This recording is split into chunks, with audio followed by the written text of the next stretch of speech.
Nous commencerons ce journal par 2 développements sécuritaires en Judée-Samarie hier soir. Effectivement, le premier s'est produit sur la route nationale 60 qui traverse la Samarie. Des terroristes ont ouvert le feu sur un autobus alors qu'il passait à proximité du village palestinien de Silwad dans la région de Binyamin. Les forces de sécurité israéliennes ont ensuite recensé 8 impacts de balles sur le bus, mais fort heureusement, il n'y a pas eu de blessés parmi les passagers. Le Tzahal et le Shin Bet sont à la recherche des terroristes. Israël Gantz, qui préside le comité des localités juives de la région, a affirmé qu'il y avait une escalade de la violence et une perte de la force de dissuasion d'Israël dans les territoires au cours des ces derniers temps. Il a appelé les forces de sécurité à prendre des mesures fermes pour lutter contre le terrorisme et pour restaurer, a-t-il dit, la force de dissuasion d'Israël.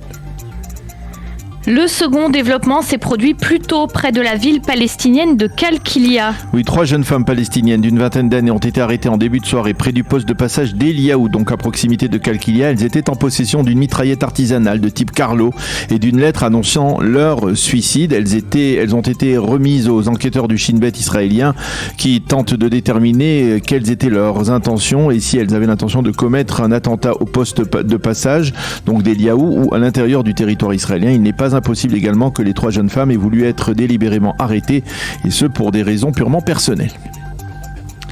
La Cour suprême doit débattre ce matin du recours déposé contre l'arrestation d'un terroriste du djihad islamique. Il s'agit de Khalil Awaoudé. Il s'agit de ce terroriste du djihad islamique qui avait entamé une grève de la faim. Vendredi, la détention administrative de Awaoudé a été suspendue en raison de l'aggravation de son état de santé, mais il a annoncé qu'il poursuivra sa grève de la faim tant qu'il ne sera pas totalement libéré. Awaoudé est actuellement hospitalisé à l'hôpital Assaf Harofé. L'administration pénitentiaire a levé sa garde à la suite de la suspension de sa détention administrative. Le président du parti Balad, Salam Abouchradeh, s'est rendu hier à l'hôpital Assaf Harofé pour lui rendre visite. Il a appelé les autorités israéliennes à le libérer sans délai en raison justement donc de son état de santé.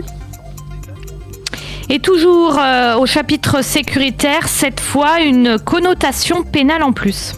Oui, effectivement, les forces de sécurité israéliennes ont démantelé un réseau de trafic de drogue le long de la frontière israélo-jordanienne. Dans la nuit de vendredi à samedi, des soldats ont arrêté un véhicule suspect qui circulait près de la frontière. Il s'avère que le véhicule contenait plus de 100 kilos de drogue pour un montant d'environ 4 millions de shekels. La police a récupéré les suspects et leurs marchandises. Et puis, plusieurs pays européens se disent préoccupés par la fermeture décrétée des bureaux d'ONG pro-palestiniennes qualifiés par Israël de terroristes. Oui, parmi ces pays, la France et l'Allemagne, les forces israéliennes avaient perquisitionné jeudi dernier dans les bureaux de ces ONG à Ramallah en particulier, avaient fermé ces bureaux. Donc, côté européen, on s'insurge contre ces mesures et l'on déplore de ne pas avoir reçu la moindre explication de la part du gouvernement israélien. Rien ne justifie une telle intervention, affirme-t-on, côté européen.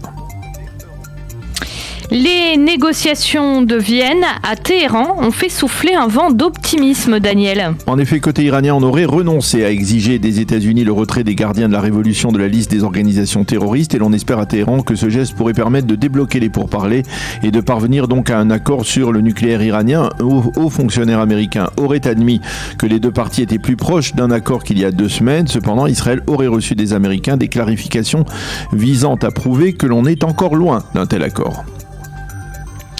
Et puis ce matin encore, un exploit sportif pour l'athlétisme israélien avec la médaille de bronze de Hana Minenko en triple saut.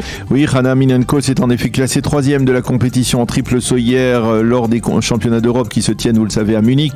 Elle a sauté 14 mètres 45 cm. Hana Minenko avait déjà obtenu une médaille de bronze dans ces championnats d'Europe. C'était en 2016. Elle n'a pas caché sa satisfaction. Elle a voulu aussi rendre hommage à cette occasion aux 11 athlètes israéliens qui ont été assassinée au JO de Munich il y a 50 ans presque jour pour jour. Après avoir obtenu donc sa médaille de bronze, elle s'est enveloppée du drapeau d'Israël et est allée se recueillir devant le mémorial à la mémoire des 11 athlètes qui se trouvent donc dans ce stade de Munich.